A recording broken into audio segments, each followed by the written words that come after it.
रामकृष्ण हरी. विद्यार्थ्यांना नवीन काहीतरी खावंसं वाटलं आणि म्हणून थोडासा भारताच्या बाहेरचा पदार्थ, चायनाचा. खरं तर चायनाच्या वस्तू ह्या फार टिकाऊ नसतात.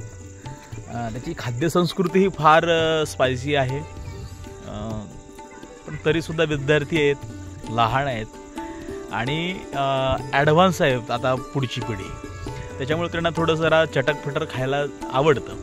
आणि मग विद्यार्थ्यांची आवड म्हणून आज आपल्या गुरुकुलमध्ये मंचुरियनचा बेच ठरलेला आहे. बाहेरचं जेव्हा आम्ही मंचुरियन खातो तेव्हा त्याच्यामध्ये तेल व्यवस्थित वापरलेलं नसतात, मसाले व्यवस्थित नसतात आणि खायला पण जास्त महाग असतं ते. म्हणून आज आम्ही गुरुकुलवरतीच हे मंचुरियन करतोय. निसर्गाच्या सानिध्यात असलेला अजून एक फायदा आहे.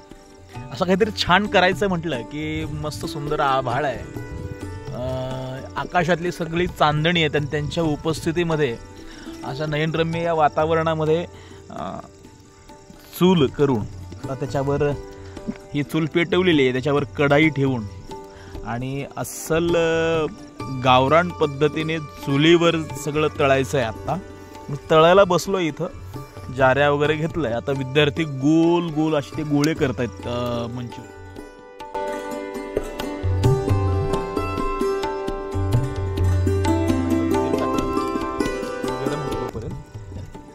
गरम होईपर्यंत तिकडे गोळे पण होतील. तळायला चालू आहे.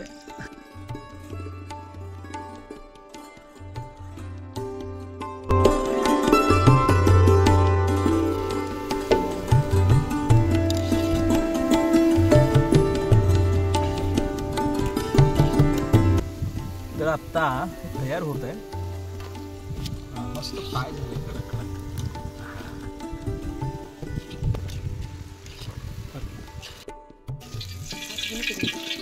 आता आपण फ्राय करतो. पहिल्यांदा तेल पडला. पदार्थ जरी चायनाचा असला तरी बनवण्याची पद्धत मात्र भारतीय. तेलामध्ये जिऱ्या मोहऱ्याची फोडणी.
खाद्यसंस्कृती ही पूर्णच होऊ शकत नाही.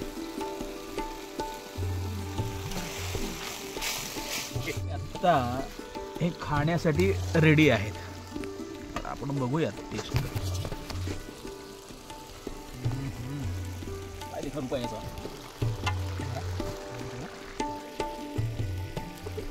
या पद्धतीचा पदार्थ असावा, एवढं सुंदर वातावरण असावं, संध्याकाळ असावी, शांतता आणि निसर्ग, आणि त्याच्यासाठी यातलं हे असं गरम आहे.